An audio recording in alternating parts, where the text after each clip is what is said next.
Hello everyone, it's Caron with Story Time, and we have a wonderful book today, Ida Always. This book is by Caron Levis. She spells her Caron very differently than mine. Maybe you have a name that gets spelled differently than a friend of yours.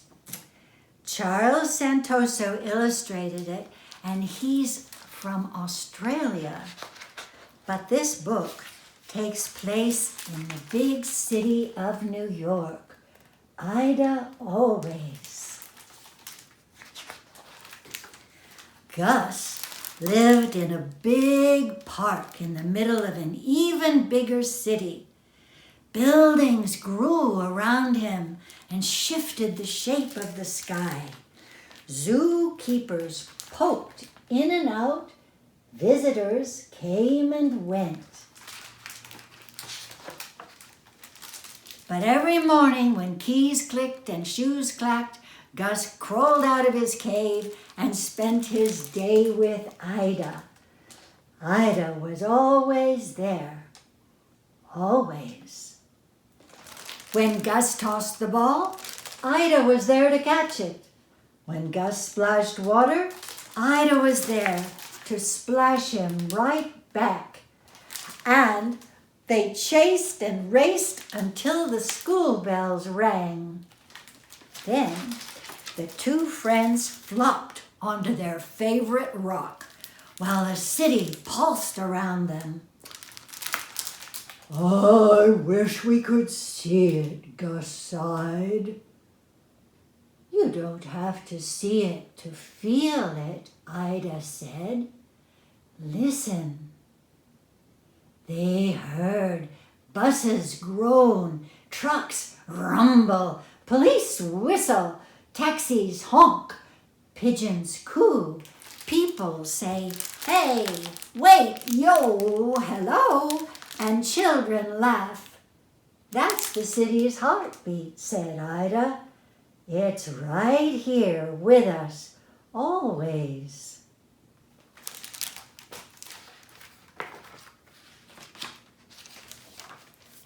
When the sky grew dark, Gus and Ida waved goodnight and crawled off to their caves.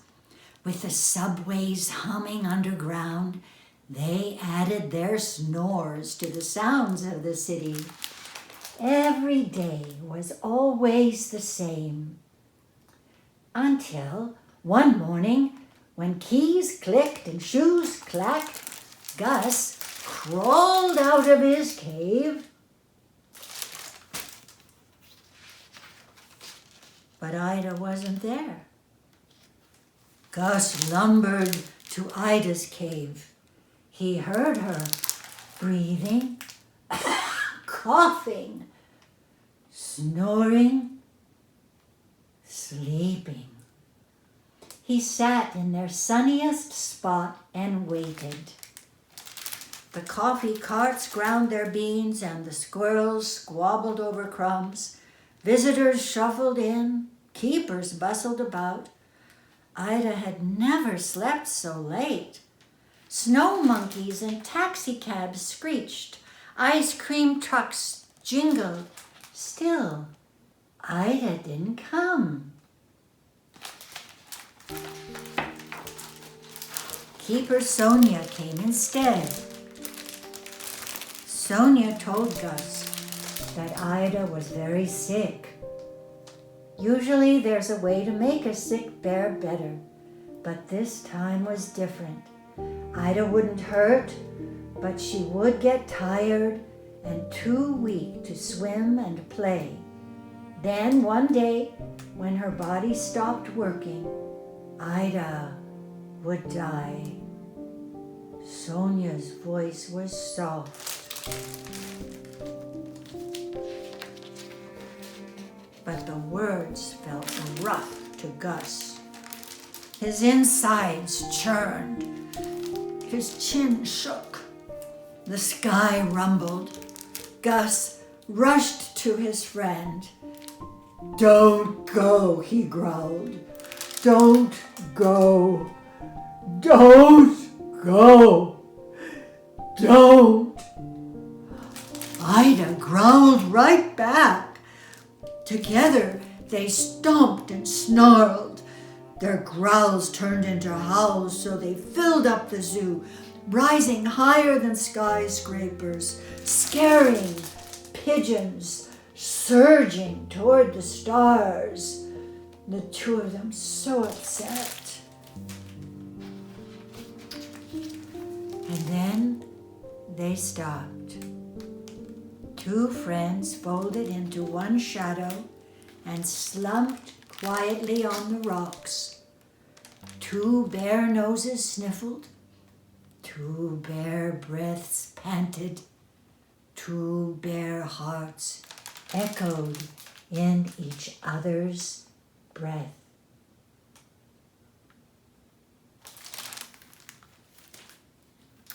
Two bare hearts echoed each other's beat.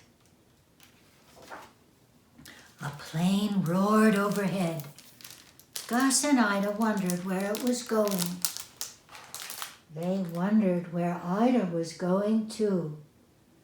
They wondered and guessed and imagined as they whispered nose to nose. "Wherever I go," said Ida, "I bet I'll always smell your fishy breath." That made Gus smile. He wasn't sure if he was supposed to, but Ida giggled too. So they let their laughs bounce back and forth between them.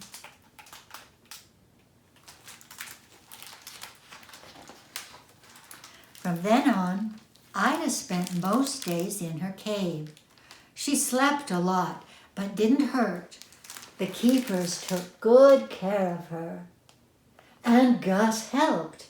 He gathered her favorite toys and fishy treats. He brought her visitors' notes. You see, the people were writing notes to Ida because she was sick. They missed her too. There were growling days and laughing days and days that mixed them up.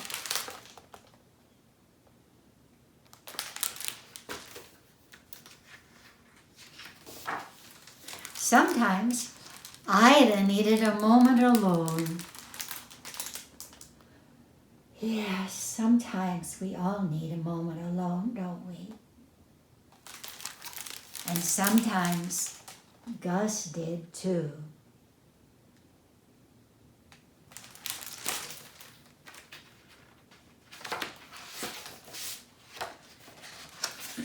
But at the end of each day, Gus always told Ida, "I'll miss you." And Ida always told Gus, "I'll miss you too." They would cuddle until the sky grew dark and the lamps of the city clicked on. They would wave goodnight 1,000 times, and then a few times more. They hated to say goodbye. Then one sunny day, while Gus smoothed her fur, Ida curled into quiet. Her eyes fluttered shut, and they didn't open anymore. Gus pressed one last pet into Ida's paw. The papers shared the news. The city cried. For days, the zoo was filled with goodbyes. Oh, the people loved that bear. Now, when keys click and shoes clack, Gus crawls out of his cave, knowing Ida won't be there. He dives and swims alone, and he eats his lunch with Sonia, and they roll Ida's favorite ball.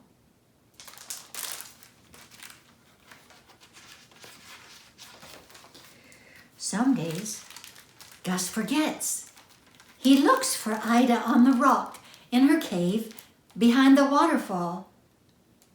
When he remembers she isn't there, he rests in the shadows. But even in the shadows, the sounds of the city reach him. He hears buses groan, trucks rumble, police whistle, taxis honk, pigeons coo. People say, "Hey, wait, yo, hello," and children laugh.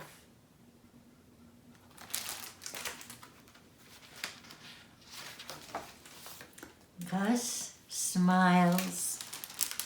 He steps into the spot where Ida liked to soak in the sun. He listens to their city pulsing around him. He remembers that Ida said, "You don't have to see it to feel it." The sidewalks tap and the streets hum. Gus's heart beats. So Gus can feel alive even though he feels lonely.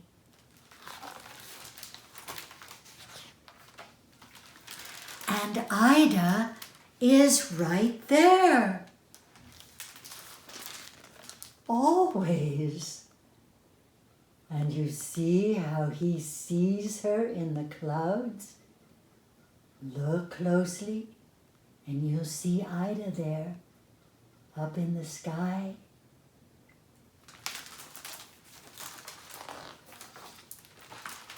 This is a beautiful book, isn't it? I don't know if you've lost someone close to you. Most of us have. And grief is a very hard thing to bear. But it's part of life. There is no life unless there's some loss and some death. So we're all so lucky to live life as fully as we can in the moment and then comfort ourselves with good memories afterward. Don't you think? I hope you like this book. It's also available from the library, or you could get an ebook and see it on the screen. Okay, take good care and enjoy your good friends. Bye-bye. Ba ba da ba ba ba ba ba ba ba da ba.